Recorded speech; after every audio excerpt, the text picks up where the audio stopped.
Welcome to the first Shippers Forum of this year. My name is Clement Ulriksen and I will be your host today.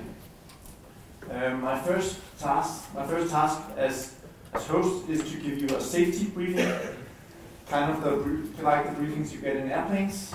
I'm not as pretty as most of the stewardesses, but I can live with that.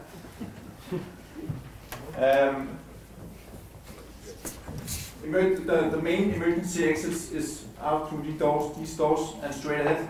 And straight ahead you will also find the meeting point in case there's the alarm goes, and in case of fire or other instances. We have no exercises planned today, so if you hear the alarm, it is the real deal. Also, we have a defibrillator just over there, next to the main way to the meeting point. Yeah. So that's it. Now to this day's agenda. We have a very exciting program. There's a lot of things going on. I said the same thing last time, 3 months ago, and I meant it. And today, I mean it as well. And a lot of the topics we have are very hot at the moment, or cold, no matter how you phrase it. First, I will give you a welcome, show you a few short topics. Then Christian Meineke Andersen will take you through our current early warning situation and give you an update on the security of supply situation for the rest of the year. After that, Christian Rutherford and Klaus will give you an update on our Tyra shutdown project, the plans we have in that respect. After that, Christian will stay in scene and be joined by Johnny and give you an update on our Pipe project. Before Christian will give you an update on our, or give you a financial status on our balancing, our balancing service. Then we will break for coffee and cake and networking. And when we come back, Paul will take you through our joint balancing zone with Sweden and give you an update on that. After that, Nikolai will give some good news, some inspiring news of what's going on down at the EU, down in Brussels. The gas is coming high up on the agenda. That's really a good thing. Then we will hear from a new shipper, a view, and it's really not a new shipper, but it's an old shipper in a new uniform, but he will tell you more about that. Henrik from CSNVE. And finally, Hans-O will tell us about the capacity sales at the gas storage for the year of 2019. So that's the agenda. First, very fresh news. I just made this slide 2 hours ago. 2 hours ago it was announced that Energinet will have a new CEO, and this new CEO will be Thomas Ego, who's currently permanent secretary for the Ministry of Energy, Utilities and Climate. So we are very excited to get him on board, and that will happen most likely as of 1st of May, but perhaps even before that. Second topic is that you see on this illustration is the different business units we have in Energinet. And what's going on right now is that these different business units are becoming separate legal entities. So that means we will, the gas TSO will be a separate legal entity with its own company identification number, CVR in Danish, and also bank information has changed in this respect. And I believe that you have received, customers have received a letter on this. Another topic is that ENSAC has published the auction calendar for the gas year 2018-19, And you should note that we have new dates for the yearly products and the quarterly products. The yearly products will be sold the first Monday of July, and the quarterly products will be sold on the first Monday of August, November, February, and May. And I should mention in this respect as well that we have visitors from Prisma today, Adrian and Siren, sitting over there. If you could raise your hand, please. So if you have any questions to Prisma, any thing you want to know more about, or things you'd like to have them improve, or things they're doing well, please tell them. They're here all day. And the final slide for me in this welcome is our preliminary forecast on our tariffs. And Nina, our tariff economist, asked me very much to stress that these tariffs are preliminary. So the numbers are preliminary and they have not been approved by DARA or the board. But this is simply just because we want to be transparent and open, and this is the picture we have at the moment. The key message is that the tariffs will increase during the tire shutdown, and that is due to expected lower capacity bookings and lower volume tariffs as well, or income from that. As well, we will have increased OPEX, increased costs in this period. I should also mention that we expect to have, we had this shipper task force for the most of the year, also last year, and the conclusion that we are about to reach is that we will be going for a uniform tariff as of 1st October 2019. That's our current expectation. Of course, all of this we have to make a final decision and we have to get approval from the regulator, but we are going that direction. Also, we plan to introduce a cap. As you know right now, our capacity tariffs are linked to our capital expenditure, and our volume tariffs is linked to our OPEX. And we will put in a cap, meaning that no more than 40% of our costs will be covered by the volume tariff. So we will have this kind of a 60-40 cap. What more to say? Also note that the current or the tariff for next year, 18-19, will be based on our current methodology, which is differentiated tariffs, and we expect to publish these tariffs at the start of June. Yes? Any questions? Peter? Just a comment from the tariff task force there. Yeah. I think there was an encouragement from the shippers to Energinet to publish a model. Yeah. Because I think the TAR network code is all about transparency, being able to forecast with your own assumptions perhaps, where will tariffs go. So just to reinforce that point really, that would be extremely helpful, especially in the time frame we are going through now, all the way up to and including Baltic Pipe startup. Thank you for this comment. You are totally right, and that is something that we will do. Unfortunately, I don't know when we are ready to do that, but that is true. We have discussed that in the tariff, or the shipper task force for tariffs, and we will do this. Thank you. Any other questions? Remember the microphone? I didn't hear. Sorry? I didn't hear the question. Exactly. I didn't hear the question. Okay, thank you. Peter, he had a comment that we have in the shipper task force Energinet has been encouraged to publish a model so that you can, as a shipper, calculate the tariffs yourself. And I think that's a requirement in the TAR and network code as well. So that is, of course, something we will do. I must say I'm not sure about the timeline, but I think that's something we could do rather soon. Yeah. Any other questions to this welcome? Then I will give the floor to Christian. I'll just tell a little about early warning, and then afterwards the status of the supply situation.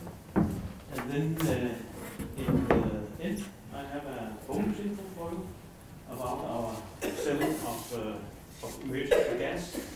We had put this in connection with the status of the security of supply. Some of you might ask some question, why are we selling gas when we need gas? So you can place that later. First of all, as I hope you all noticed, the 27th of February, we declared an early warning in the gas system. And the situation was here that we had cold weather in all of Europe and also in Denmark. And we had reduction from the North Sea production, and we had large export to Germany. This also gives us a very tight supply situation. You see it as a very narrow green band, balancing band, and at that moment we see that most of you were short in the system, which kept us out of balance. So we had to put in this, to remove this price cap in order to get the balancing price to follow the real price in the market. So this was our first priority at that step. Then this situation was followed by stabilizing of the balance in the system.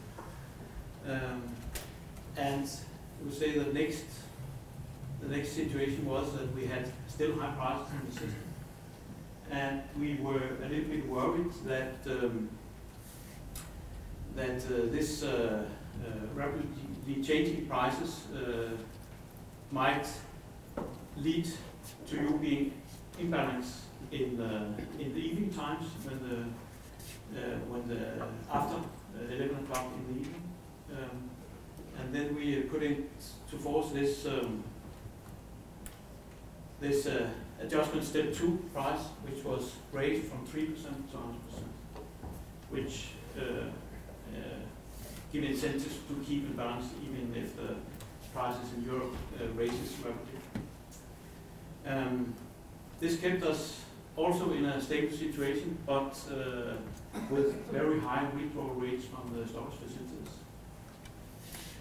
And you can say the system stabilized, and we removed this this adjustment step 2 about the 5th of March.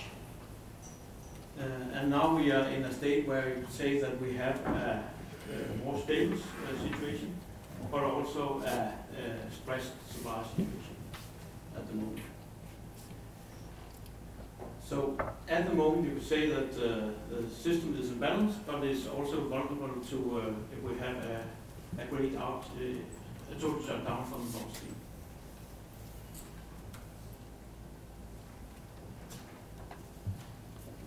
So this was what happened the first day. This was the situation, the 27th of February, where we had a very narrow band here and imbalance in the system. And the day after, you could see that this imbalance changed and you were in balance.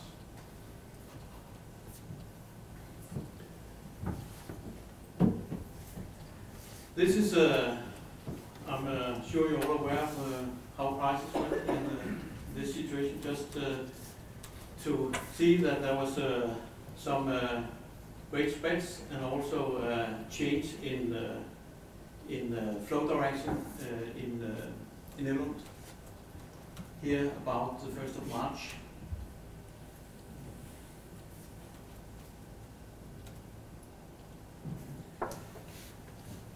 We say that the situation is now that we have a focus on the storage inventory level. This was the situation the 28th of February. The green line is is storage inventory level, and the steps here is gas reserved for emergency purpose. This is our filling requirements and the gas stored for emergency purpose. The situation is now that we have had this high recall rate, and it's now stopped during the weekend. There's been some injecting some minor amounts of gas in storage and keeping the inventory levels stable over the weekend. So this is the situation more or less now.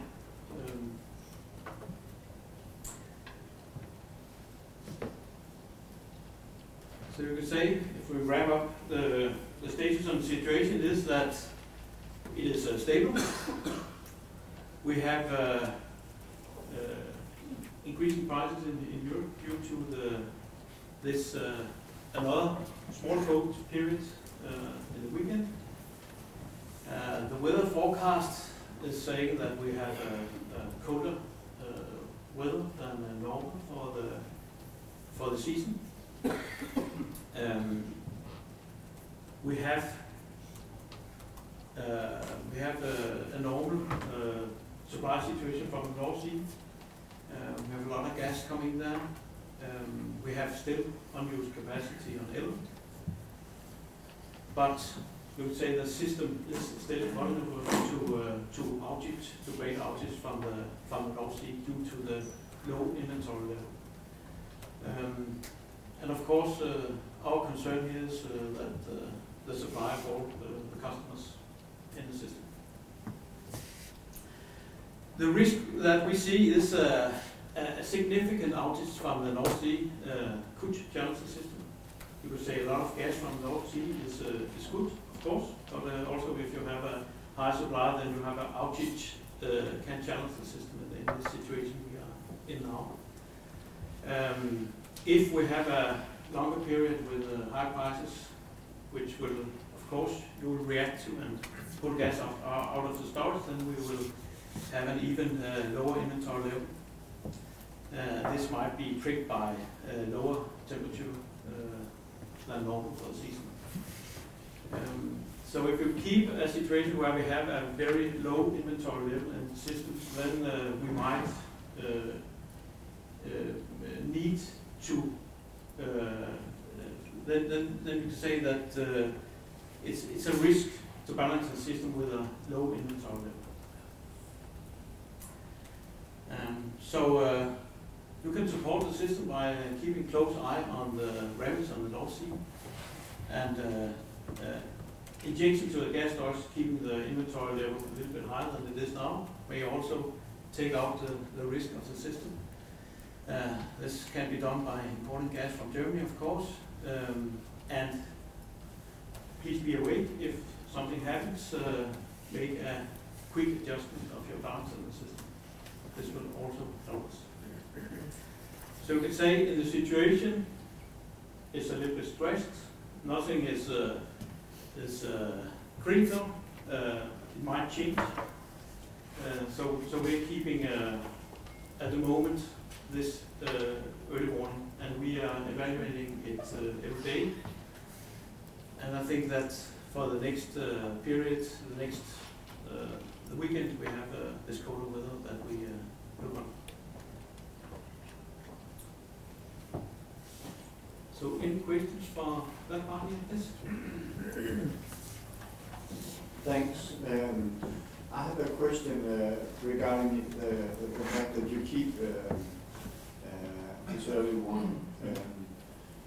Normally, for shippers, it's the strategy to take out gas in the winter, and so normally the storage, the commercial part, will be very empty mid-March.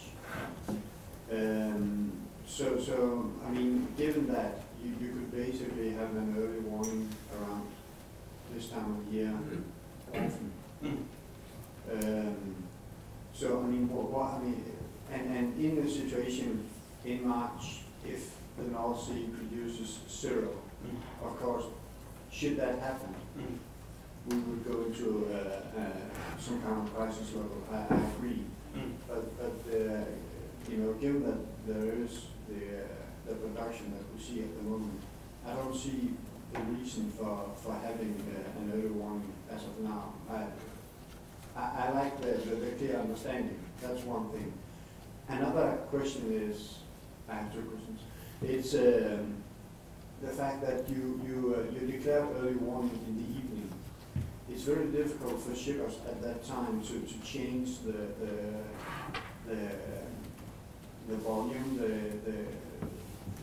the balance in general for that day. It's pretty late. There are very few hours to react on. I mean, and also that you go out and buy, you buy at 80 or 85 euro in the next morning. That I wouldn't say that's the market price at the time. There was a spread of 50 euro or something like that within day market. So it seemed like a kind of an overreaction in the sense that not that you declared early warning, but that you declared it in the evening and that you traded so early in the morning because I mean I'm pretty sure that prices they also the within day market they traded down that day I mean it seems like you are for shippers. I mean you're not buying the gas at 80 euro. Some will have too much, some will have not enough. So basically, there's a huge arbitrage to your benefit in that situation. And I understand that you want to have an early warning to have market price. That's I agree with that strategy. But it's just, I mean, trading that early in this market on gas by Nordic, which is not that, there's not that much liquidity. I have to say, I think it's a bit of an overreaction. So that was a kind of a question and also a comment. I think two good comments and questions too. I think that first of all, I think that you could say that in the question why keep us in early warning in the current situation. Of course, you're right. You buy some storage, you're allowed to empty it whenever you want to, whenever the prices is right. I also think that we see a different use of the storage. We have I think that later we'll hear that we have a historical low inventory level at the moment for the season. And we also have a early emptying of the storage. And of course we have a spring, which might be cold, and we have to be able to react to this situation. I think somehow we compare this a little bit to the situation in 2013 where we had this early warning. We had two early warning. First an early warning where we had a very low inventory level. Then there was some injection in storage. Then we stepped out of early warning. Then we had two situations, one in the North Sea, one of the storage facilities, and this put us into early warning again. And we ended up having a real low inventory level. But of course, we say that might not happen again. I think that we all the time evaluate the risks, and we only have a part of the picture, you have the other part of the picture. So of course, when we come together, we might have a better picture. But I think that at the situation, we think that it's more wisely to keep us in early warning, instead of stepping out and stepping in again. So this is a choice we have made. But as I said, we evaluate this every day, and every day is a little bit different. So I appreciate the comment. This is our consideration. And to the buying of balancing gas in the morning time, to 80 euro, I don't know the number, but you're probably right. 85 yes. I think that we do not react as shippers. We buy gas when we need gas. So you can say that we we somehow do not have traders as a dispatchers. I think that you will appreciate that. So we buy gas whenever we need gas. And of course, sometimes we hit a high price or very low price. But I think also that when we buy it in the morning, correct me if I'm wrong, then you have a chance to see the signal and to keep it balanced. So we have the chance to react at it. So whenever it's 60 euros or 80 euros or 150 euros, then you can see the price and you can react after. So, thank you for the questions. Emo, yes?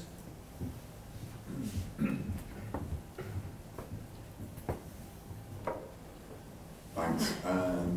You've detailed the factors which would drive driving an early warning signal. Is there any specific calculation or anything that shippers could identify that would drive an early warning signal, or anything that would go the way of taking yourself out?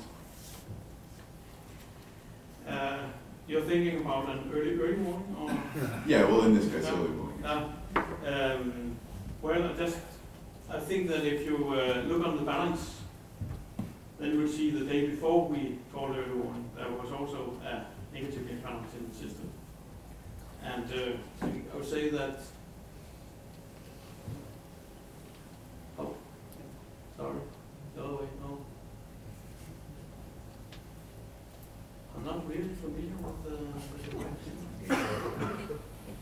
what's happening. Wrong way, you think? So we're going through all the slides, so please. Just a taste of the slides. We'll come back. Oh, this is the one I'm going to show a little bit.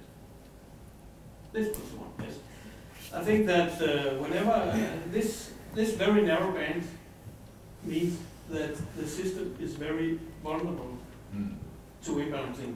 And this imbalancing shows that you are 1, 2, 3, 4, 5, 6, 7, 8 times out of the band. So this is, you say, a signal, I would say. And if we keep this for 2 days, then we need gas in the system. So I think that this gives a good picture of our needs, which is a narrow balancing one band, and where you are as a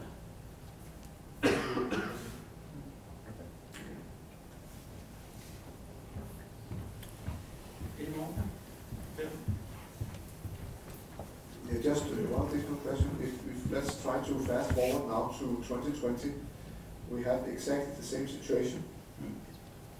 What would the reaction be from the unit? Will we have a low storage level this time of year?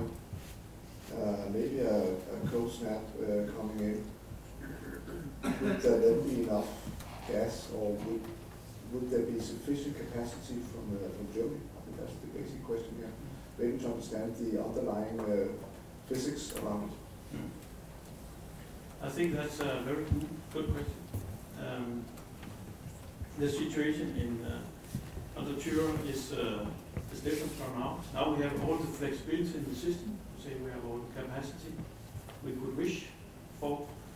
Under the Tyron period, we will have much less capacity. I would say it's more or less your reaction to this capacity. So how do you use it? So if you will keep a minimum inventory level, taking account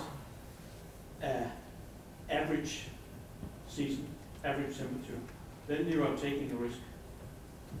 Because if it gets colder, then you might not, there might not be capacity in order to balance the system in the beginning of March, where we are now, or in April.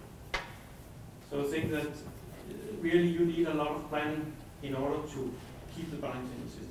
Else we would need to use our emergency storage, and then we'll, of course, then we'll go into emergency in order to handle this. I think that we all hope for, to say that we have a normal market also during the time period, and we for sure don't buy emergency storage in order to use it. We buy it to be safe. So I think that the system will be much more different. I think that your reaction will be different during the time period. And we will, of course, buy more emergency storage. So, I don't know if that's answered the question, but you're quite right, everything's different. And hopefully we are wiser. I don't know, maybe you will learn something too.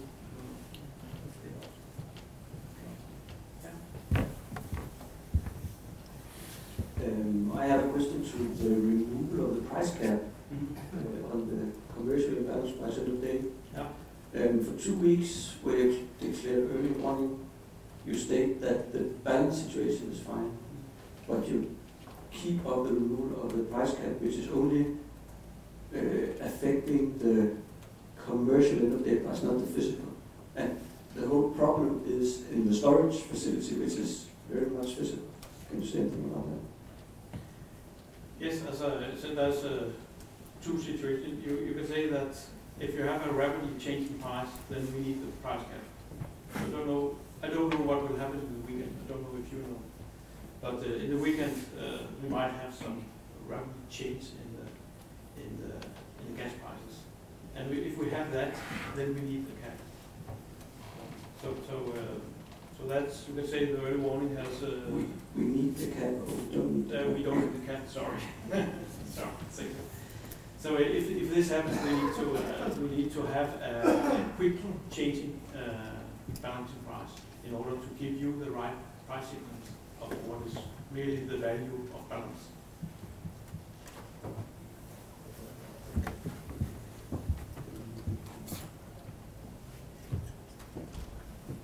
Does that answer your question? Any more questions so far? Then I'm trying to see if I can get the...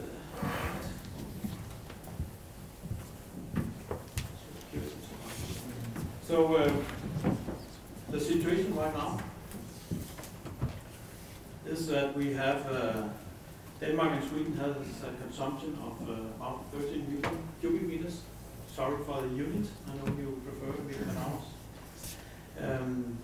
And yesterday we had a small injection and this was put into the facility, and we have a withdrawal from the Stenil facility to a net withdrawal of approximately 1 million cubic meters. We have had import from Germany, 2.2 million, and from the North Sea, 9.8 billion.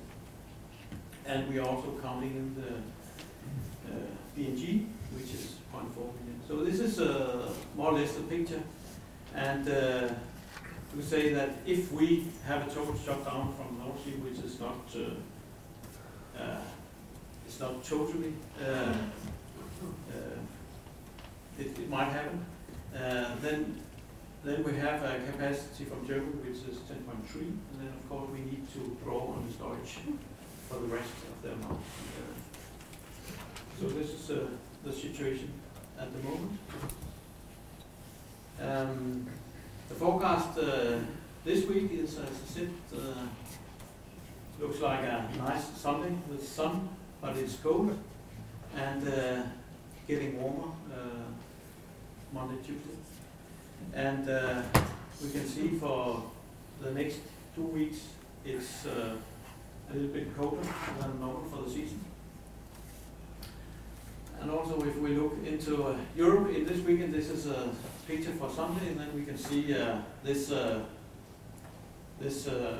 purple spot is below 10 degrees, so it's also cold in Europe. So it's not the cold spell that we had in beginning of March, end of February, but it's cold, and we don't know how the prices develop and how it would challenge the balance system. So this is the situation for now.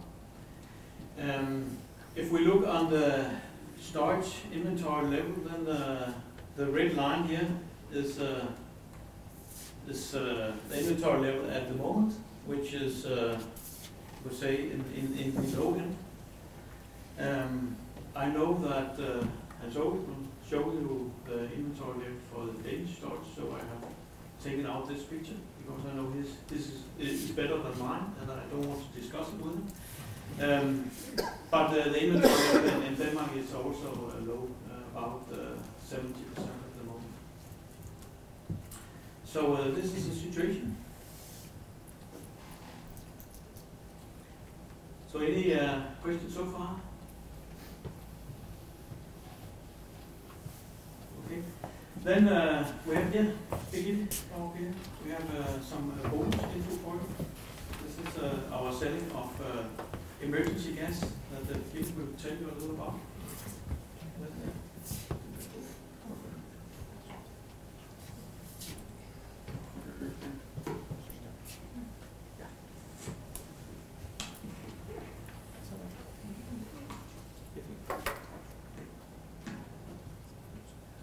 Yes, can you hear me? Hello everybody, I am Beskrivelse. I work with Christians.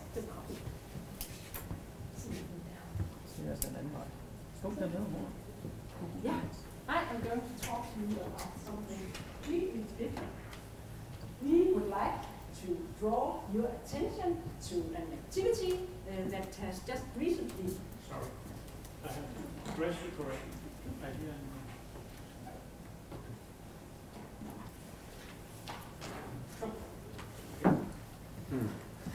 I would like to direct your attention towards an activity that just took place quite recently here in Guinness.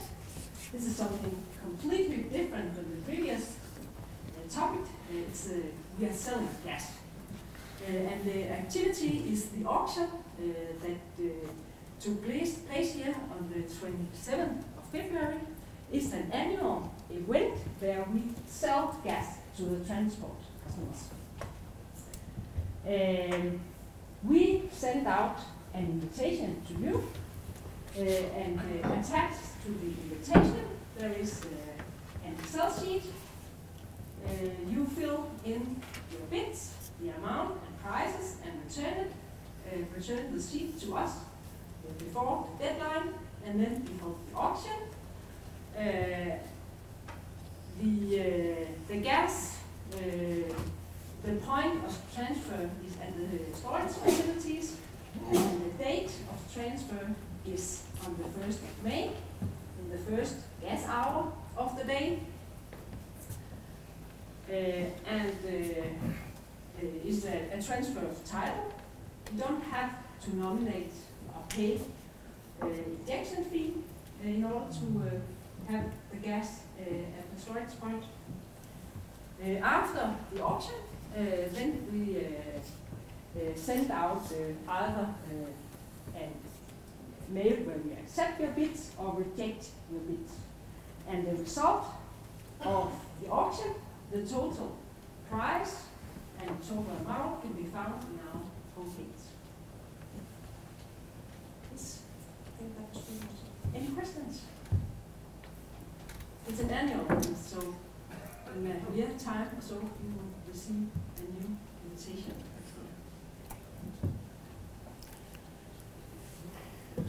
Maybe we will buy gas then, we don't know. Hmm? Yeah.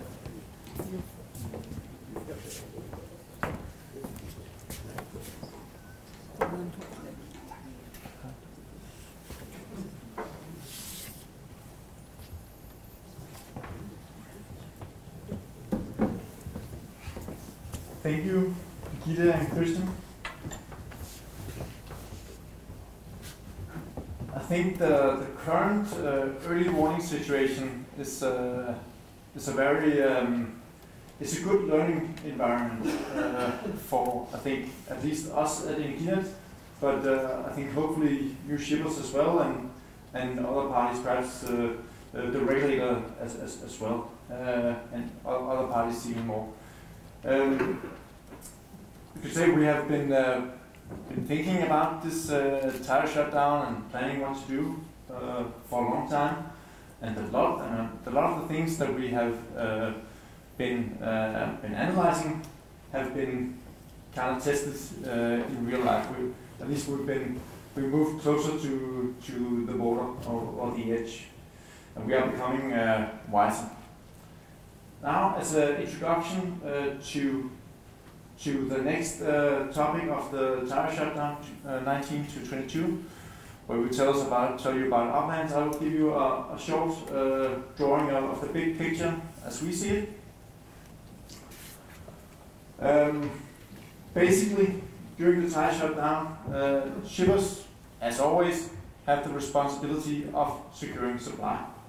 And Energinet, as a gas TSO, has the responsibility of delivering the framework for shippers to do that.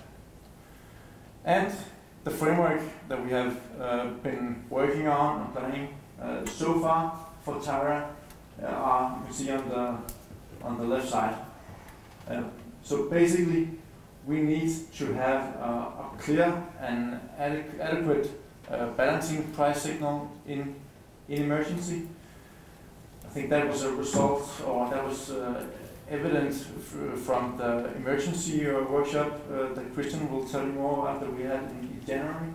I think perhaps you could see it as well in the market right now, that we as TSO would probably like to have a more clear signal of prices that we are moving closer to an emergency situation. We are also updating and improving other market rules. We are increasing the information that we're going to give to the market, and we are also increasing the market surveillance that we're going to help the DARA with doing. Also, as Christian just mentioned, perhaps we're going to buy some more gas. I think we're going to most likely put more emergency gas in storage for the tire shutdown.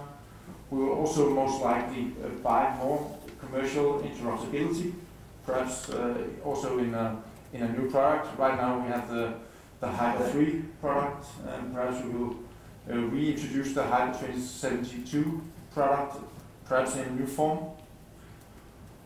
And finally, we will make sure that the withdrawal capacity at the Lilletorp gas storage is increased. So that, you say, is the planned measures that we've been working on for a long time, and that the board is actually approving as we speak. Then, you say, following the early warning, we have entered to further dialogue with the gas storage, with Gas Storage Denmark. Basically, we see a need to implement measures to encourage sufficient storage filling before an emergency, basically to avoid an emergency. It's hard to say specifically what we're going to do, but I think it's likely that we will together with the storage, or basically the Gas Storage Denmark will be able to sell capacity products that are bundled with filling requirements,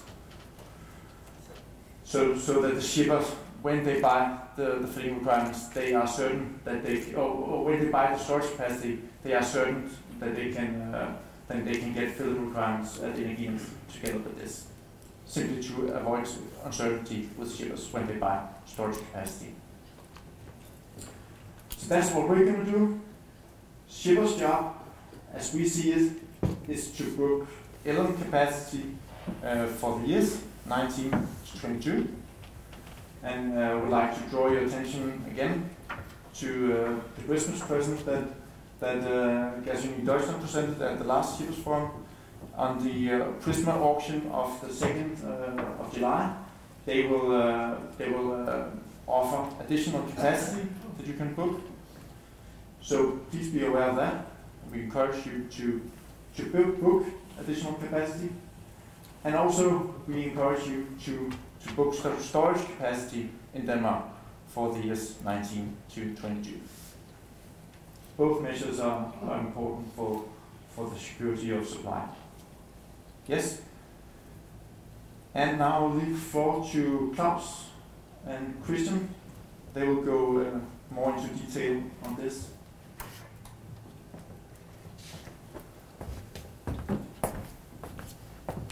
name is Klaus. I'm here as the project leader for the project called Tyra 219 to 222, which is basically the TSO's initiatives to cover the period, and that be on the physical side as well on the market side. I will brief you a little bit about the physical things that we are looking at, and then Christian Rutherford will tell you about the more commercial side. I'll say, as a starting point, in general, we have to act as a responsible TSO. We have to fulfill our obligations.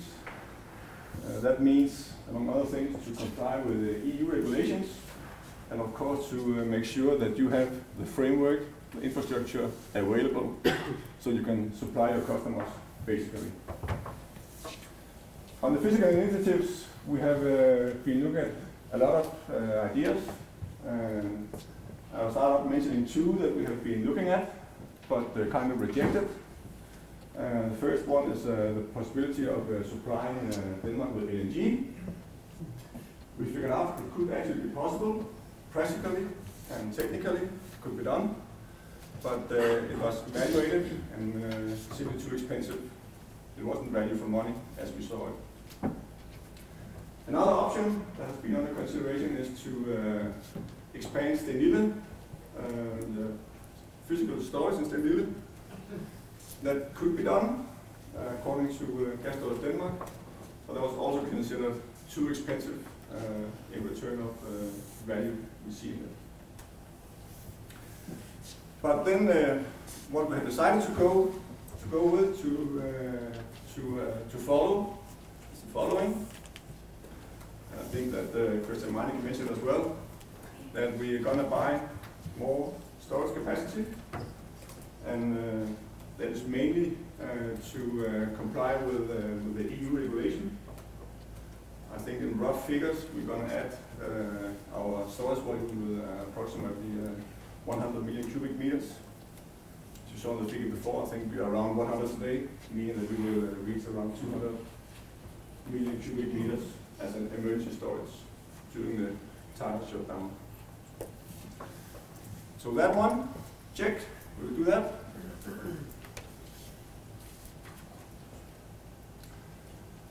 We are in close cooperation with gas storage to do some technical work in Lille Torup, whereby they can hopefully increase the withdrawal capacity with around 2 million cubic meters a day, or 1 gigawatt hour per hour. That is considered value for money, and that will increase or improve the infrastructure and the withdrawal capacity. So check mark with improving the withdrawal capacity. Then lastly, on the physical side, we have of course a lot of scheduled repairs and maintenance on our system. And I'll say that is mainly on the compressor system, or the compressor station in Egtved. We will accelerate maintenance.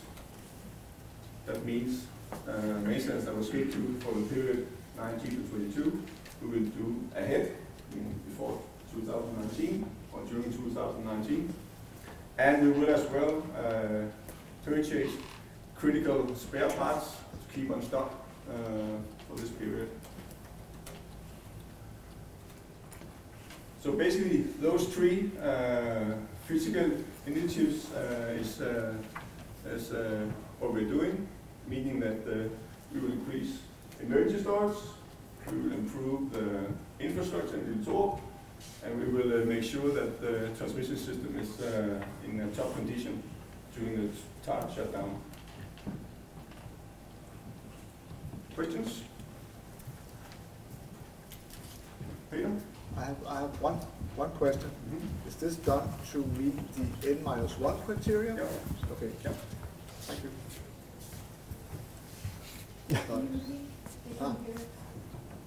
The question was if this is done to meet the N-1 criteria. Yeah. And yes, it is.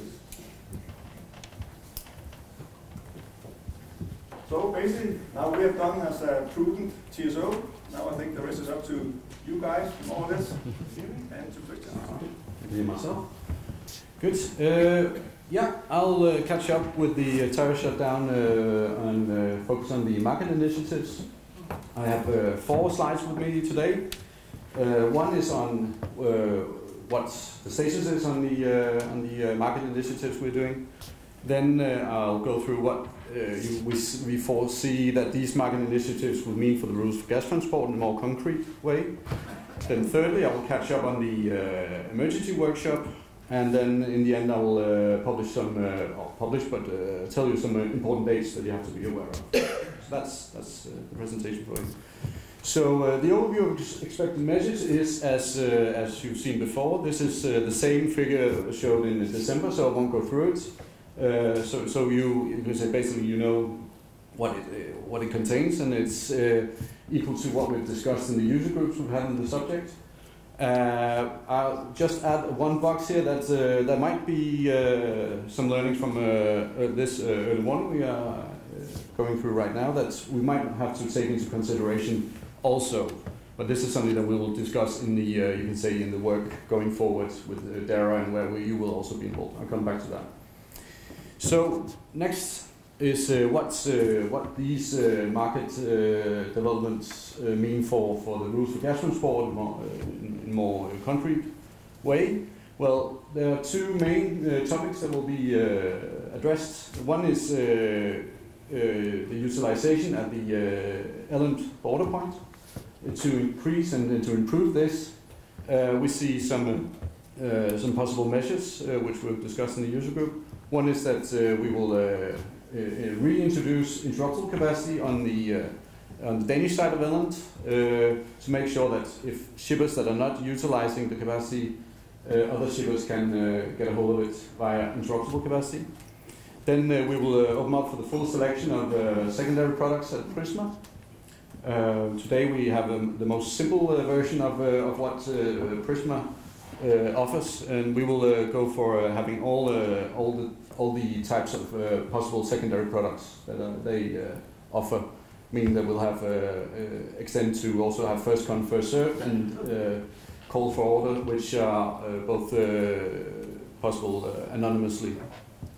And then thirdly, we are also going to have the interruptible within day nomination possibility, which is a part of the CAM level code installed in the rules. So this is to optimize the possible utilization at Elland as much as possible. Then on the balancing parts, we are going a bit in the other direction, so we are trying to make some more firm rules. Also something we already discussed in the user group. Our plan is to, you can say, some of these are not finally discussed yet, but this is the picture we see right now, but it's also up for consultation. What we see is that we need to remove the 10% price cap, which is removed today in the early warning, but we want to remove it completely. We see that there could be volatility from day to day, which would be hindered by such a price cap connecting the day ahead and the wind day closely together. We see a need to change this. Then we see that we need to change or even remove, but this is more controversial maybe, but at least change the 35% price cap between the neutral gas price and the marginal balancing price. This is something that's also been discussed in the user group. I know that there are different opinions, and we're not, you can say, we haven't got a final say on this yet, but this will also be discussed in the paper that we will forward later this spring.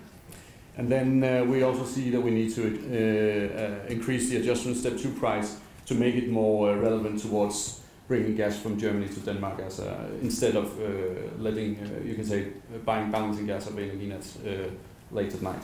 So these are the planned measures and what we see going on in the rules for gas transport.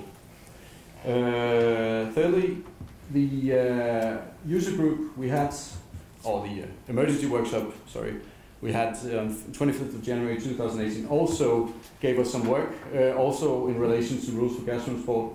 And we see that we need to to look at especially balancing prices in emergency, which Clement also mentioned in his introduction. We see a need to find out if the rules as they are today really are as they should be, or if we see that there are needed improvements to make sure that we have the right incentives not to go in emergency. So this is something we're investigating right now, and then also something that we will be more clear on in the future. We have, you can say, this slide is copied from the minutes from the user group, or for the workshop, sorry. Please have a look at them. We have put some action points on ourselves, which you can see, also to be more clear on exactly what measures we're doing and when we will use them. That's also something that we have promised. And then in the end, the most important deadlines, or not deadlines, you can say, points to be aware of from your side is that soon we will actually send out a consultation document on all these market measures we're looking at, which I just presented some of here. Then, based on this and based on your comments, we will send an application to DARA on these changes needed. And then thirdly, I have to point to the date that Clement also mentioned that there's the Prisma auction in July 2018 to be aware of, where Gas and Deutschland will sell additional capacity at Elland. So that was it for that. Are there any questions? Comments? So far? Guy, you have a question? Comments?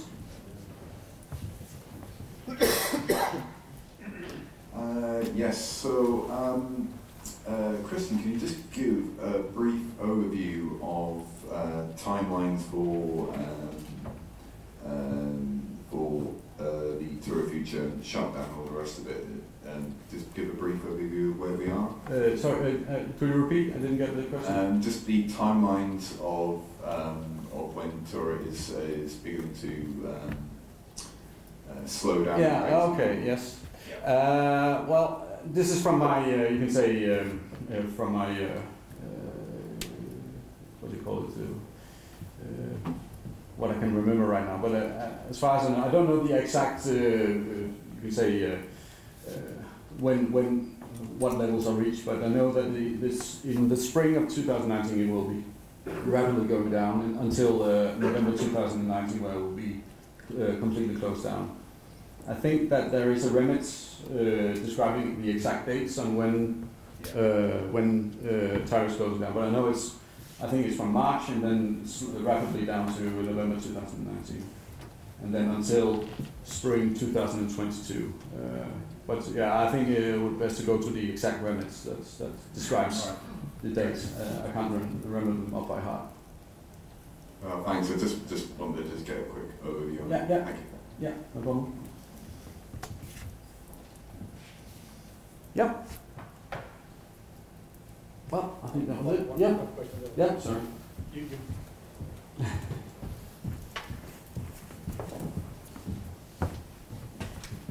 You mentioned that there would be some kind of evaluation given the early warning situation that we're in right now before you finalize this piece of work. Could you give a few comments on how you would involve the market in those discussions? Well, you could say at least we would certainly involve you through the consultation. If there's any changes, there's nothing else planned. So my question back to you: would you? Is there something where you would like to discuss possible measures, depending on what it is? I guess your answer would be yes. I think at least that both the TSO and also the market needs to go into the pros and cons and see the key learnings of this, whether we react in the right way, both from your side and from ours, because we can't afford to have more situations like this when we go into the timer period. So I think it's important that we take that discussion and make sure that we are all aligned on how we are going to react on this situation. I think that's a fair point. And I will take it into consideration. I think that's fair. Thanks. Thank you. I think we would very much like to have some bilateral meetings with shippers to learn more about the situation. And of course we could evaluate whether we need a user group or something like that to become wiser. But I think this is an excellent learning environment before we're moving into the tire shutdown. Good. Well, we'll move forward. Is Johnny in the room?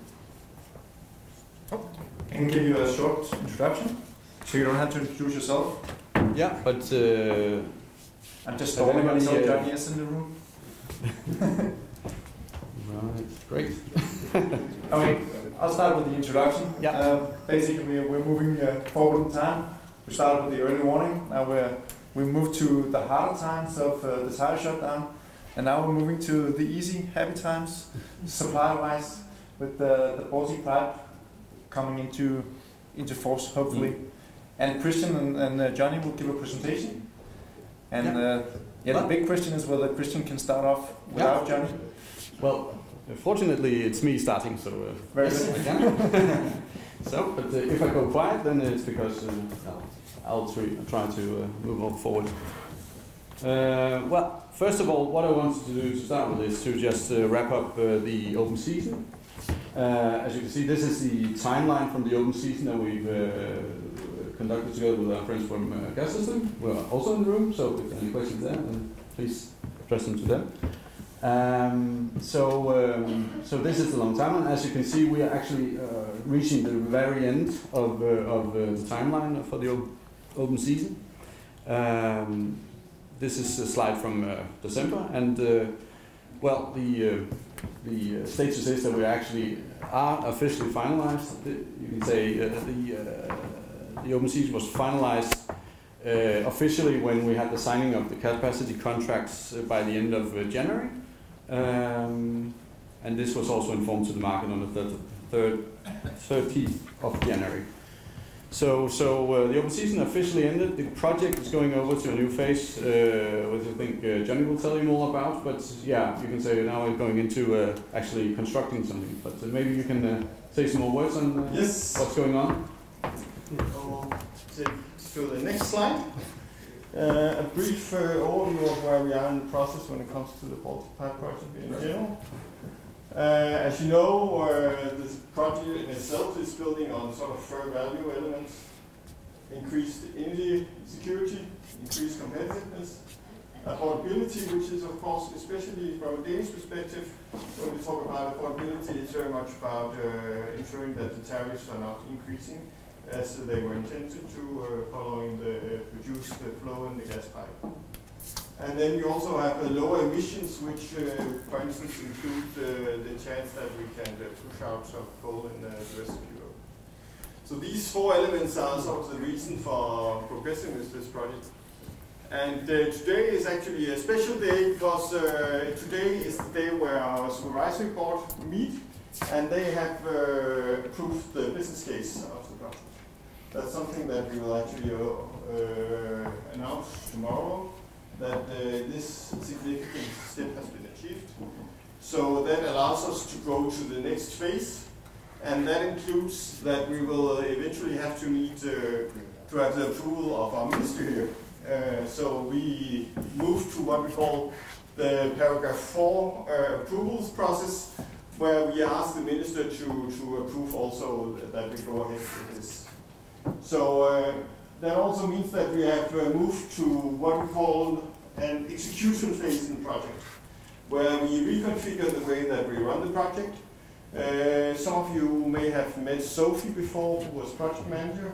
She did an excellent job getting us this far. Now we are moving into somewhere where we get closer to digging, so we need a different set of expertise. So as planned, we put in a new project manager who comes from our department, who is especially skilled in construction works.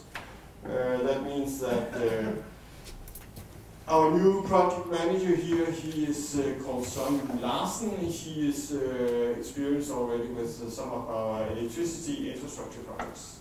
So it's really a good team we have set up back. And as you can see here, we are now in the beginning of 2018. We are moving towards final investment decision, the yellow one here. But even though that we now have this internal approval, we still have a lot of elements to handle before we can progress on the project. So we are still busy on a lot of elements.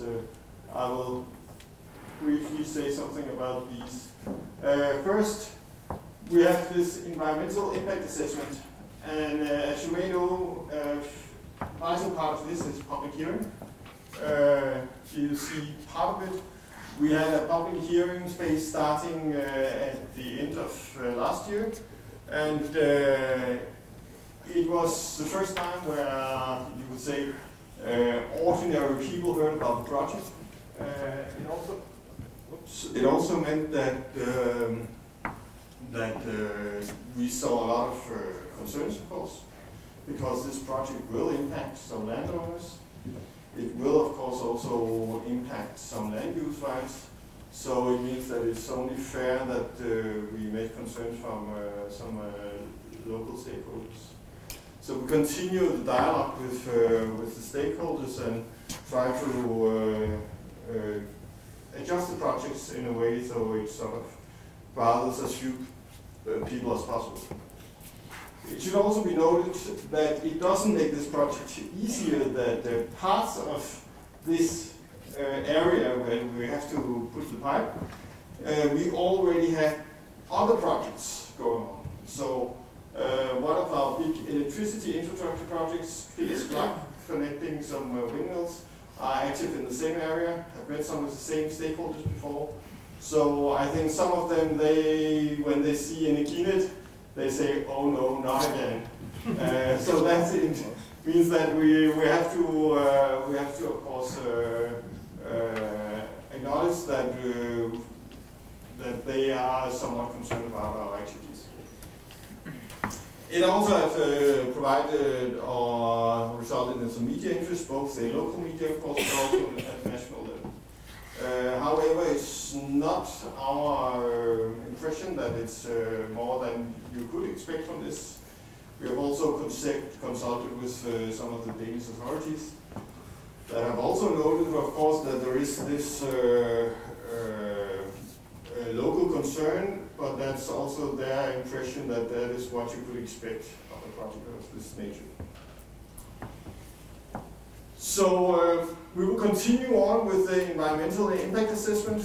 Then we will continue, or are continuing now, with the detailed engineering here, where you will see in the next coming days, you will see some tendering here for the design and engineering of all the main components.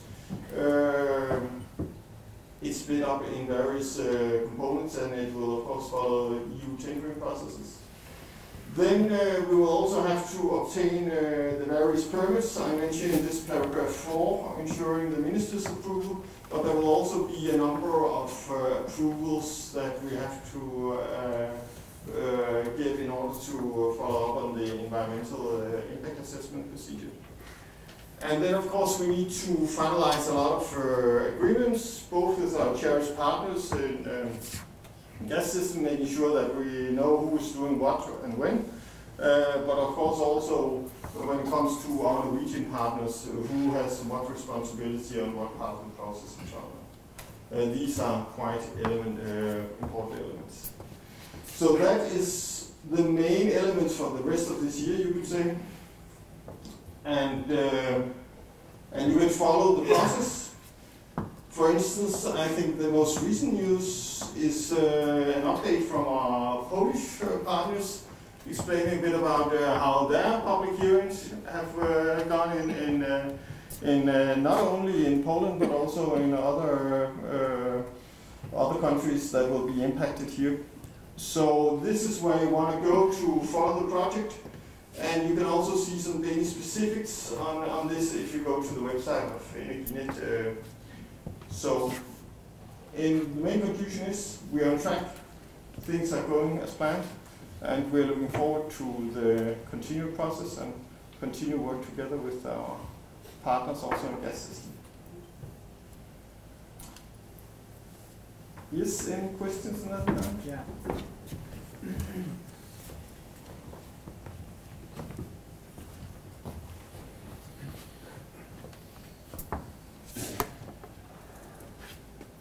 Hi.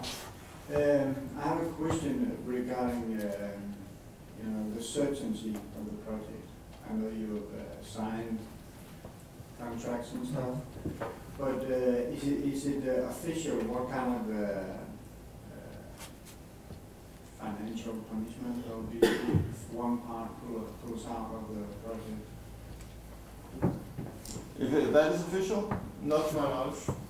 Okay. The case now is that the most important part is, of course, to make sure that we get the minister's approval, and then we will also need the final investment decision for both the parties in order for this to move on.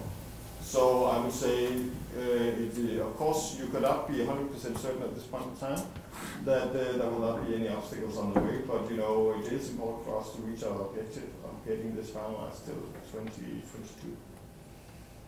Yeah, but I was just thinking about if it, I mean, if there are certain timelines, dates where you know that if we reach this date, you know, the financial punishment of pulling the trigger will increase, or if it's just basically a political issue until they start voting. Well, I wouldn't consider it a political issue because, you know, we have to, as you can see tomorrow, we will, for instance, you will be able to get an overview of what is happening in the business case. We will publish tomorrow a public version of that. It will give you an impression of what elements that we're dealing with in order to decide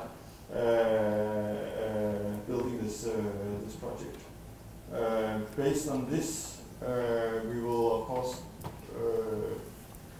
have to wait the minister's approval. So we cannot promise on, if you're asking me whether we can promise that he will, whether he will approve it or not, I cannot promise that. No, I know you can't promise that. I was just thinking about, I mean, they will approve it when this year, the minister of Poland and Denmark? Yeah, hopefully the Danish minister will approve it before the end of the year. Before the end of the year. So, but you can follow the process. When there's anything news, you can see it on the website, and also we can have a dialogue afterwards if you have any further questions. Thanks. Any other questions? It seems like I'm keeping you from the coffee break. No. So. Thank you, Johnny. And it's not you keeping you guys from the coffee break. It's Christian. He keeps standing up here. I don't know what to do to get him to go on. Coffee break. But Christian's last topic of the day will be to give you a financial status of our balancing machine. Yeah. This time I only have one slide, so and it's I'll make it brief. But you might have questions, so let's see. Well, we are obliged to tell you about the income and deficits of the balancing system, what we are faced on, based on the network code and also on the agreement with DARA. So I'll give you an update on how it looks for the next for the last 2 years, not gas years, but calendar years. So these are the figures. So basically, we have had a net income both 2016 and 2017 for the cash out, meaning that we have typically sold balancing gas because the shippers have been typically short. So we sold balancing gas, meaning that we have a plus on these. Of course, you can say these are net figures. You can say they are based on a very large figure on the buy side and the sell side, but these are the net figures. So for 2016 we are in around 20 million, and in 2017 we saw around 12 million Danish kroner. This is, and then the opposites. On the opposite side we have the yellow zone trades and also other trades we do to keep the physics. We see the total opposite picture, which is this is very obvious. That's because you typically get short. We will try to buy balancing gas during the day, and we've used net number of around 20 million in 2016. So it's about 10 million in 2017. This gives a total. You have the side of the figure of we had a, you can say, net income of 600,000 Danish kroner in 2016, and just around 3 billion kroner in 2017 from the balancing. What is not in these figures is there are no, you can say, administrative costs for IT or for our fee as employees. So this is only from these, you can say, elements of the balancing. Also, we don't look, this figure doesn't take into account any change in stock value, meaning that if we have more gas in our line pack, what is the value of that, and if it's increased or decreased. So these are just the basic balancing figures. And these, you can say, we have a income both these years. These income goes into the general parts of the tariffs in the end. And I can say, to compare, before we had the when we had the old balancing model, we were talking about having an income of, I think, around typically between 10 and 20 million Danish kroner. So now it's much more balanced, what we see here today. Yeah, so that's simply the overview. I don't know if there's any questions to this. No? Right. Then yeah. Thank you. This concludes the first part of the Shippers Forum. We will break for coffee, and we'll meet here at 14:50 again. Welcome back. I hope you enjoyed coffee, the cake, and networking. Now we will start the second part of our Shippers Forum. We'll start off with a topic also very interesting in these times with a lot of interesting things going on. A project like this perhaps doesn't get the attention that it deserves, but it is really something that it deserves your attention. So now Paul will tell you about our project with the joint balancing zone for Sweden. Thank you. You're all quite sharp, so I presume you all can read what I just skipped through. Otherwise, you can download it afterwards and read it. I just have two messages to you today, but beforehand I just want to make sure I can get all of you with me on board to understand what this project is all about. But just briefly, today we have two balancing zones, one in Denmark and one in Sweden, and it functions very well. So why change anything? Well, the reason is that we have this European legislation that all countries need to live up to, also Sweden. So there is a need to make some changes in Sweden. And I think Sweden Gas came up with some brilliant idea to think a bit bigger than that and say, can we maybe do something better by doing this together with our neighbor? And we quite appreciate that. What we are thinking about going forward, that is creating this one joint balancing zone between Denmark and Sweden. So that would mean, for example, if you have your gas deliveries from Elund or Nybro or from the storages, and you have consumption in Sweden and Denmark that you deliver to, then you can in the future only need to balance one system, and that's the joint balancing system. So that is the benefit of this project. I'll just go through the time plan. We are now in the analysis phase. We have prolonged this phase of the project because it's fairly complex, and we need to be quite clear about every specific detail so you know what you are dealing with in the future. So we have skipped a market hearing which we intended to have in March. We skipped that to June. When we have done that, we will publish it in the beginning of June. Information for you, and we will look forward to have your comments back, and we'll implement that into our paper. And then we will deliver that paper to the Danish regulator, and he will have 9 months to put through thereabouts. And he will again have a hearing to listen to what you have to say if you are satisfied with what you are having. And the plan is to have go live in the 1st of April next year. Which has changed is also that there will also be a separate hearing in Sweden. You can see there's a line there which says Sweden somewhat on balance outside. And that is intended to be in April or thereabouts. and they will have the Danish regulator, the Swedish regulator, to look at this from a Swedish point of view. So because we have one project covering two TSOs, two countries, and two different regulators, it becomes a bit more complex than normal, or we at least have two processes which are separate.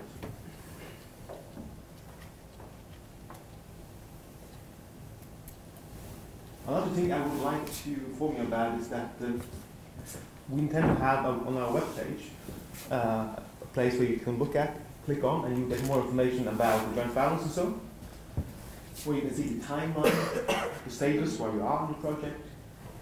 One thing which is also quite important is that you can always ask us questions about the project, and we will not let anyone know who asked the question, but make the questions itself public and answer it publicly, so everyone can see the information about the project, the questions asked, and the answers given to the project. We will also put on examples of how this will work in reality, and you can send comments to us and get our information, and our documents will be uploaded there. So basically, I want to know that, let you know that the market hearing will be in June, that's the important thing. And you're welcome to give us your feedback today, tomorrow, and all the way until the end of June, and as earlier the better. We will publish information again in the beginning of June to all of you. That is the message I want to have over to you today. I didn't have any more information. You have on our webpage the information you have published so far from the earlier cheaper forums. But are there any questions today on the process or how you can be involved or anything like that?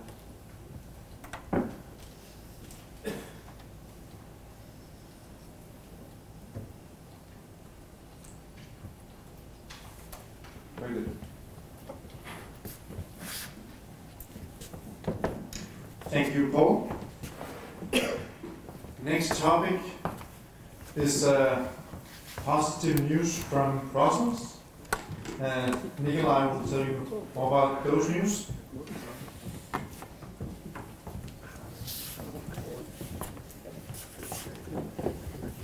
Yeah, I think I'm just going to use this one. My name is Nikolai Sørensen, and I work as an international policy advisor here in the United TSO. And as Clement just said, there's some exciting news from Brussels that I've been asked to tell you a bit about. So just before Christmas, the European Commission announced that they are planning what they are calling a major gas market reform that they want to forward in 2020.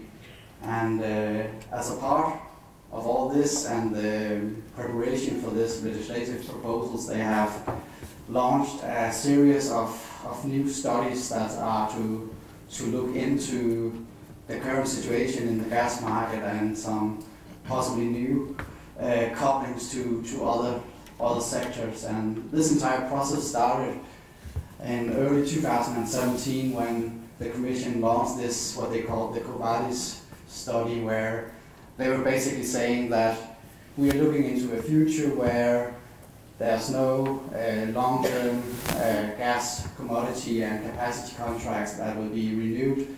So our current legislation fit for purpose in this future. And then many stakeholders, ourselves included, said to the Commission that we think that if you're planning a reform of the gas legislation, perhaps you should look a bit broader than just focusing on long-term contracts. So we made the point that the future role of gas as a principle should be a part of this proposal. So the Commission took us on the word and said, all right, then we will launch a study which they call Infrastructure 2050, where they will go out and see what are the existing analysis and studies around the gas sector and the future role of gas, and try to consolidate it into some concrete policy proposals so we can set a direction for the future and build it into a more comprehensive EU climate and energy strategy. So that's going on. And another important study which is currently being prepared for tendering, is called sector coupling, and this is at the moment something where all the different stakeholders for both the gas, power, heating and transport sector are saying, all right, sector coupling, what does it mean? And I can't give you a clear definition today, but a very important aspect of sector coupling is, of course, to link the power of the electricity and the gas sector more closely. So that's of more a classic market design discussion, but also power to gas and all that, which is perhaps a bit longer into the future. And then finally, the Commission are updating their, what they call mid-century strategy. So they're trying to consolidate all this work into this, let's say, a more high politics strategic direction for the EU, and what should be the role of gas and gas infrastructure in this path towards a carbon neutral economy in 2050. And along with the launch of all these studies, the Commission sent us some quite new and more positive messages than they have done in the past. So they are basically saying now, stop talking about gas as a bridging fuel to the future, because the gas sector has for long been saying that when we have all this renewable energy coming on the grid, wind, solar, and so on, you need something to deliver backup, and the only solution is to have gas turbines and so on. So that's been the story for the gas sector for a long time. But now the Commission is saying, well, we see a different role for gas. We have a very well-developed and interconnected infrastructure all over Europe. Perhaps we should use this infrastructure for something. So they say, basically, yeah, we can see a role for gas, but it's not as a bridge, but more to a more integrated part of the future energy system. But of course, it has to be green gases and not natural gas when you get to that point. But then again, they are still saying, for the next 30 years in the future, we need natural gas, and we will probably need a lot of it. So just to wrap up, this is what the process is looking for the next coming years. So right now, in 2018, is what I would call the year of analysis. We have all these studies going on, and we as Energinet are of course contributing to all these studies in close cooperation with our stakeholders.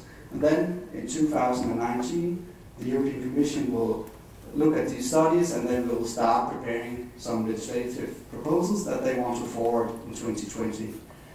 And then after 2020, there will be a couple of years with negotiations between the European institutions, and then we can expect sometime in 2023 or 2024 that a new gas legislation will come into place.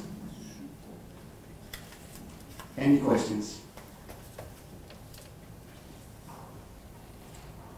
No? 2019, but also the rest of the year. But first I will start with a look at the current situation. This is indeed an extreme year. Maybe you are empty reassurance normally in mid-March, but that is certainly not the case for every storage customer. This is the last 10 years, 11 years filling curves, and we are at the moment at not a record low, but for the time of season, very much a record low, and we've been on the low side for quite a while. On top of that, we've actually had maximum withdrawal for 4 days. This has never happened before. We have had a maximum withdrawal for 1 day earlier, and that has been in start of February. So having 4 days in a row with the maximum withdrawal this late in the winter, and also at this low filling level, is indeed an extreme situation. We are able to meet all the nominations, so we are pleased with that, but of course this has put stress on our assets and our organization also to keep everything on track, and we are continuing to do that. And if some of you have been looking at not our nice homepage, but our TSO's nice homepage. You could perhaps have seen that there has been some withdrawal from Stenilde facility and injection to the Lilletorp facility in the last days. And this is simply us rearranging the inventory level after such an extreme event. We are normally using the Stenilde facility as a base load, and then the Lilletorp facility as a peak load, and peak loading in 1 day, peak loading 2 days, but peak loading 4 days, and actually with quite some strong withdrawal before and also after. We enjoy having a bit of peace and quiet and reorganizing the gas inventories in our reservoirs. So that is the reason why we're doing this. We will also, use this as a good learning. We had the thinking, should we make a withdrawal test this year also? We don't. We have had it, and even in a more extreme extent than we would have planned for. So we will know our reservoirs quite well going into the zero period. I would lead your attention to the auction that is on our web page at the moment. This is not necessarily the last capacity for the year, but we want to sell it now, and this is 700 gigawatt hours of a seasonal product with an opportunity to add flexibility to a known price. This is the first time that we are trying a new concept. We have seen other storage companies throughout Europe for years now using pay as bid, and instead of a clearing price, so we have decided to try that also this time.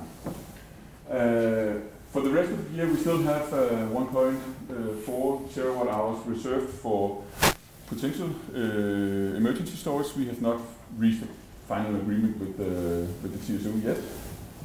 And then last but not least, we have some maintenance work going on that we foresee will be finished in due time in April, and we can release some more capacity there, but we would like to be sure that this maintenance job is over before we sell the capacity simply. So at the moment, this will be the capacity that we offer for the next month or so.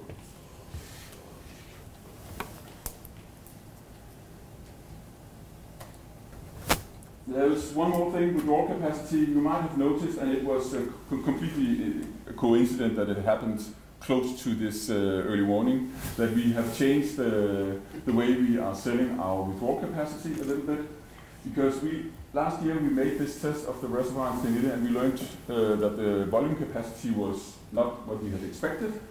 But when we do that, it is actually the good end of the withdrawal curve that is missing.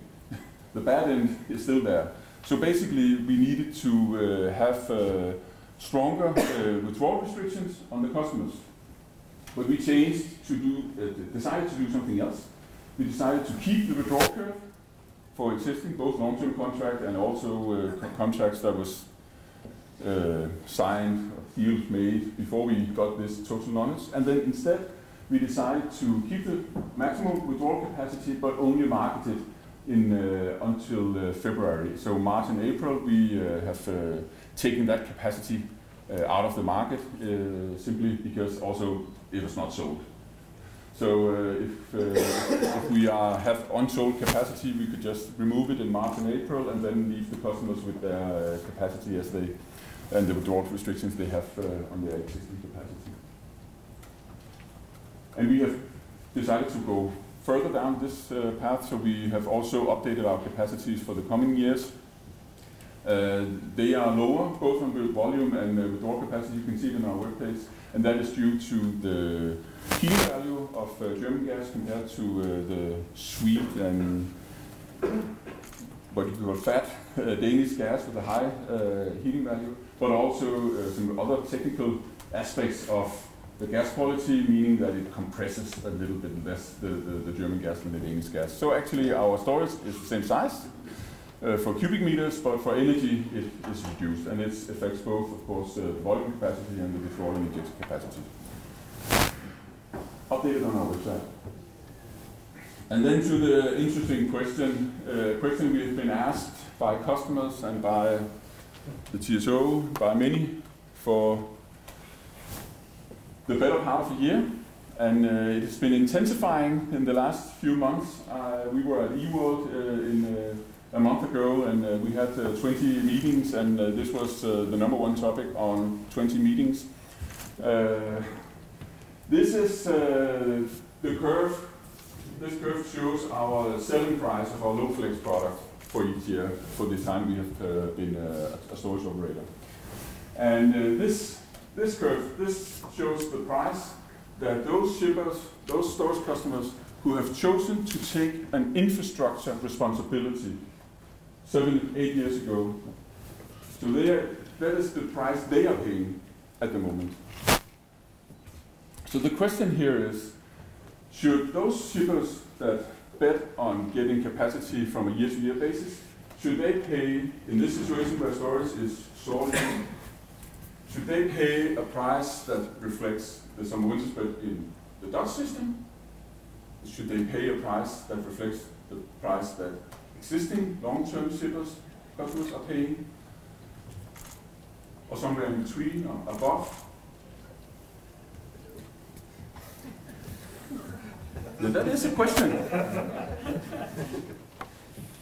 So what do you think? I know that all customers, I think, sell as low as you can go. Yeah, that's easy, but I have to say that we have been doing this. So all this revenue, we missed that revenue. And we have been missing it for 5 years now. In a situation like this, I think that now we will look everyone in the eyes and say, this cannot continue.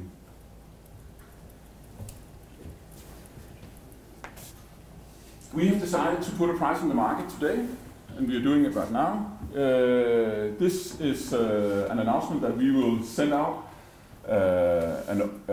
information about a tender, an auction for call options. This is coordinated with timed with respect to the extra capacity at Ellup, because making sure that you can supply the Danish system in the tour period requires gas, transmission capacity, and storage capacity. And we think that the storage capacity part is missing at the moment, on one hand. On the other hand, when we say we would like a price perhaps reflecting long-term cost or something like that, players are saying that's too high, even though it's much below the long-term contracts. So now we give shippers a possibility to bid for a call option. We will have the auction on May 2nd, and the call option will have a duration until July 13th. That is 1.5 weeks after, it's a Friday, after the storage or the capacity auctions on Prisma for Ellup capacity. So in this period from the 2nd of May until these capacity auctions and a good week after that, you could, if you get an auction, go out and make prices for the coming winter, or the coming winters, because we will give you the option to choose between our normal seasonal flex, our medium flex, or a new product which is very, very low flex. It's a pure seasonal product. And the reason why we are differentiating in this way and being able to have different strike prices is that we would shift the valuation from a volume-heavy valuation to a more flexibility pricing structure. So if you cannot see the volatility or the optionality for withdrawal capacity, then you can just purely get the volume capacity so you can make the hedge basically on the energy. So this is the thinking about it. The implied prices, you can deduct them if you have 3 variables, 3 unknowns. So I can say that withdrawal capacity is priced around 3,000 euros per megawatt in this case.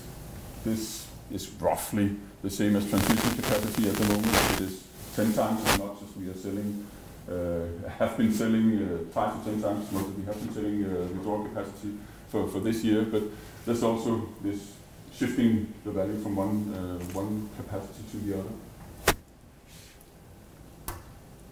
We haven't had time to make the auction rules yet, but they will come out in a week or two. I would estimate, or I would expect, that this would rise a question or two.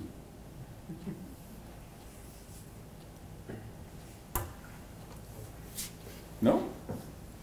Strike price, is that the reserve price? Is that how it should be understood? Yeah. What we The strike price, is that the reserve price? Now that is the price you pay when you call the option.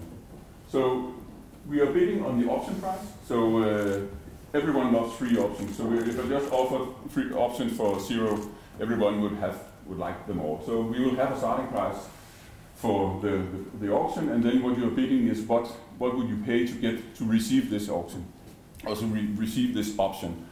This option is a very optionality option. You can choose what product you will have, and you can also choose the duration when you call it. So there is a lot of freedom when you get this this option. So if you, it's to put this pricing into the market, and this means that you could go out and see, can I make some deals based on this product, and then later say, oh, this product is better, or this product is better. So we are putting this to the market. And if you want to secure transport capacity for 3 years, and bundle that with storage capacity for 3 years, because you have secured your gas for 3 years, for example, this makes it possible without buying storage upfront.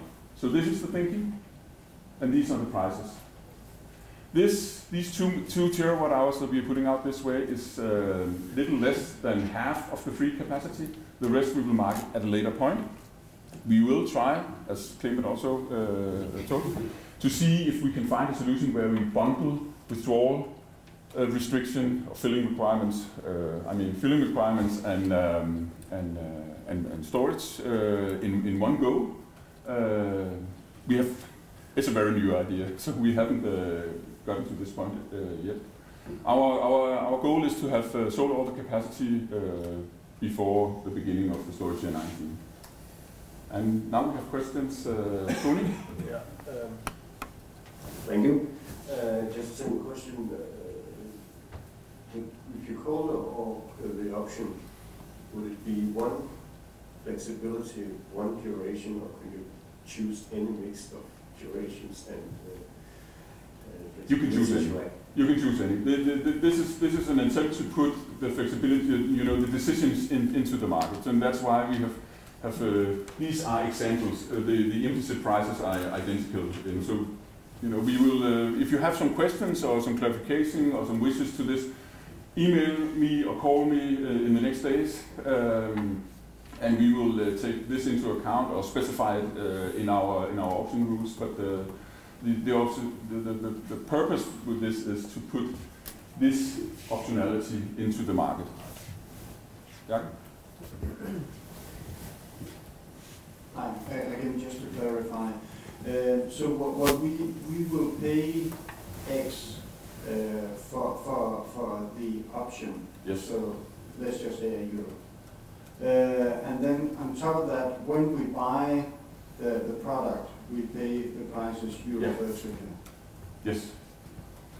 Okay. Do you have any expectation of what reserve price you would? I would say that we would perhaps, and we haven't decided, but I would say a low one in the sense. Okay. Thanks.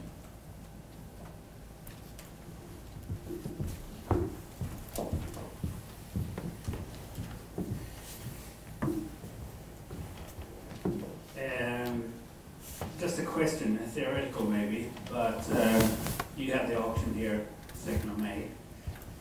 If you don't get anything sold, because the market price between summer and winter is definitely not those prices, what is your next step then? Then we have a market signal, and then I have a year to find another solution to sell the capacity.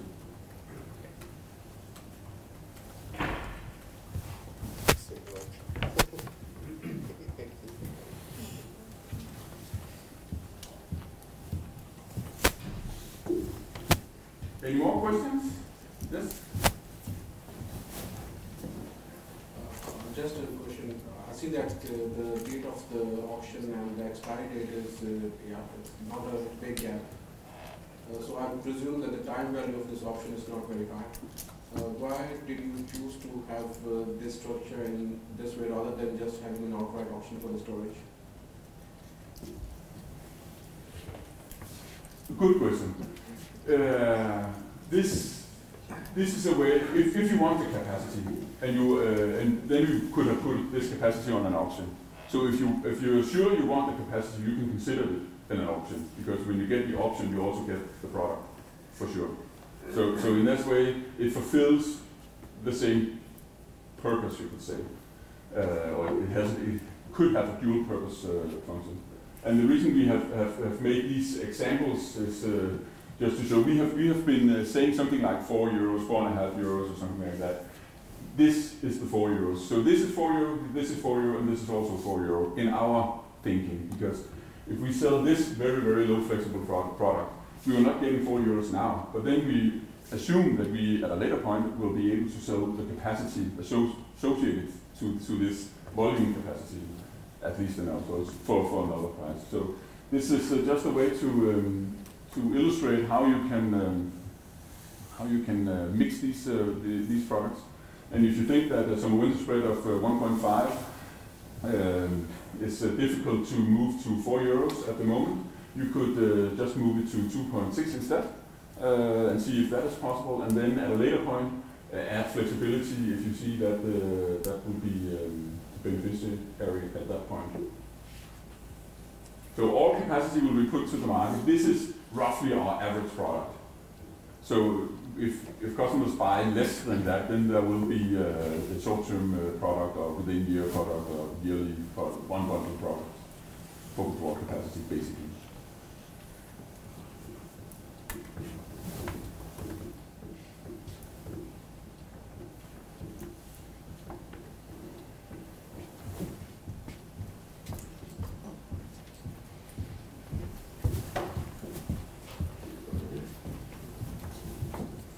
This walkthrough and question in another direction with the option here that has possibly a little bit is that now we hear from the TSO that they reserve 100 million cubic meters more for the emergency storage when we go into the time period. But right now we cannot say how much they've actually reserved for this storage period going forward. I'm a little bit puzzled, maybe this is not a question for you but for the TSO, but what are the rules here and when do we get that information to market? I put it on the last slide that we have, in our view, we think we need at the moment to reserve 1.4 terawatt hours, 1,400 gigawatt hours of volume capacity for emergency purposes. And if we reach another agreement with the TSO, then we will put that capacity at the market. It is simply not. We don't agree on the situation at the moment. So I cannot give you a clear answer when this will be clear, but it will be clear at some point. I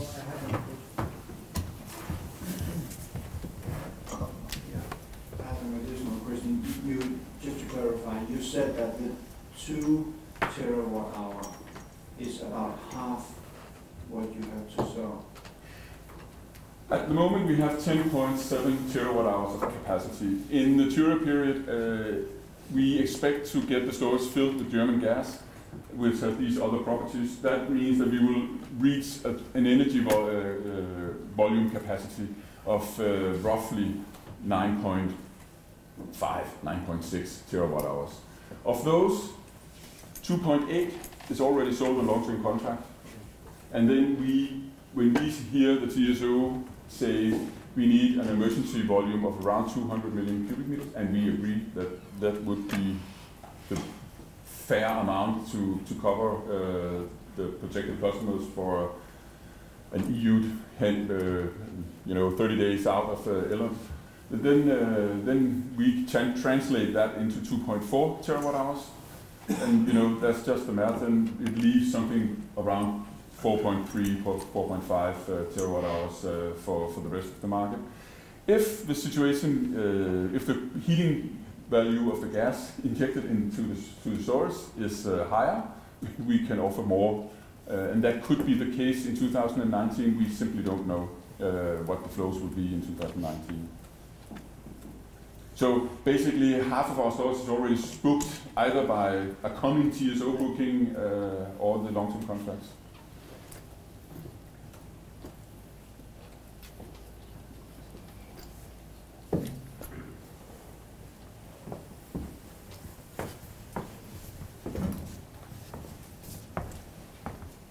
Yes?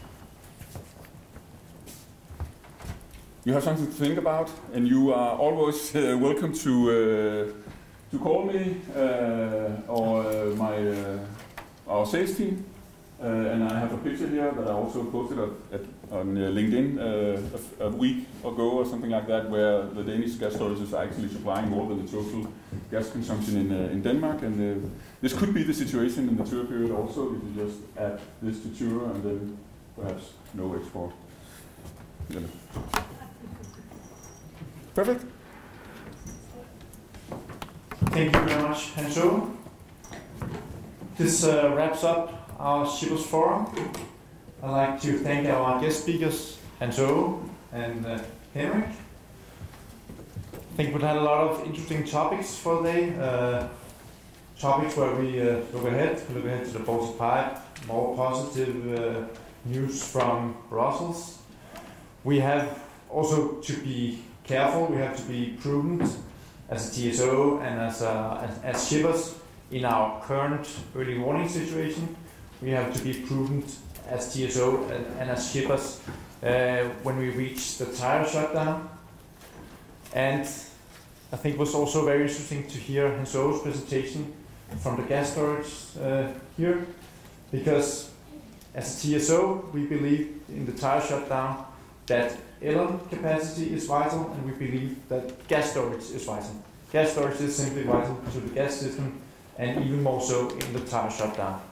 So also it's positive that the gas storage is trying out new products, and I hope for them and for the gas system then that this option will be a success.